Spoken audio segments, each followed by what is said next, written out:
మరి ఇప్పుడు ఆలస్యం చేయకుండా ఇప్పుడు డెఫినెట్లీ ఇంట్లో ప్రభాకర్ గారిని చూసి పెరిగి ఉన్నప్పుడు ఆ నటన అనేది ఆటోమేటిక్గా వస్తూ ఉంటుంది. కాకపోతే ఆ నటన పరిపూర్ణత అనేది ఆ జిమ్నాస్టిక్స్ కానీ లేకపోతే ఆ డ్యాన్స్ మూవ్స్ కానీ మనం చూస్తున్నాం, ఆ ఈజ్ కానీ చూస్తున్నాం అంటే దానికి ఒక కారణం ఉందన్నమాట. ఆయనే రాము గారు. సో రాము గారు, మాస్టర్ రాము గారు ఎక్కడున్నారు? ఆయన వేదిక మీద రాస్తుందిగా స్వాగతం పలుకుతున్నాము. చంద్రహాస్కి చిన్నప్పటి నుంచి ఆ మెళుకువలు నేర్పించి, ఆ జిమ్నాస్టిక్స్ నేర్పించి, ఆ ఈజ్ని, ఆ ఫ్లెక్సిబిలిటీని ఇచ్చిన మాస్టర్ రాము గారు I request on to the stage please. వారిని వేదిక మీద రాస్తుందిగా స్వాగతం పలుకుతున్నాము. ఆయన అభిమానులు చాలా మంది ఉన్నారు ఇక్కడ. ఆయన నేర్పించింది ఏంటనేది కొంచెమైనా చూపించకుండా ఆయన ఎంట్రీ ఇవ్వలేము. సో అలా ఎంట్రీ ఇస్తారు ఆయన. ఆయన ఏం నేర్పించారనేది అక్కడ నుంచి ఆయన ఇలా ఇలా ఇలా జంప్ చేస్తూ వస్తారా? Chandra's ready, voice ready. ఏదో జరుగుతుంది ఇక్కడ, జరగబోతుంది. ఇది ఒక స్పెషల్ ఎంట్రీలా అనిపిస్తుంది నాకేదో. నా స్క్రిప్ట్లో ఇలాంటివి లేవు, కొంచెం స్పెషల్ ఎఫెక్ట్స్ ఇవన్నీ. Ready voice. Sagar ready. Ramu గారు రెడీ.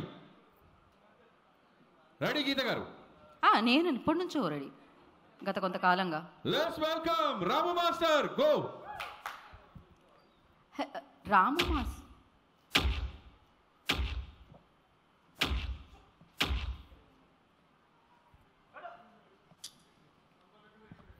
టేక్ నెంబర్ 142, ఎందుకంటే ఇది లైవ్లో వెళ్ళింది కాబట్టి.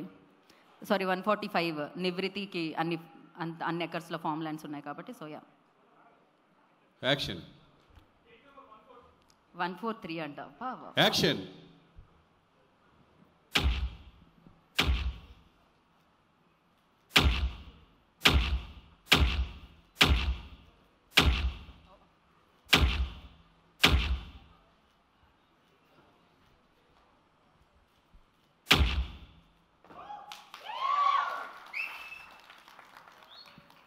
రాము మాస్టర్.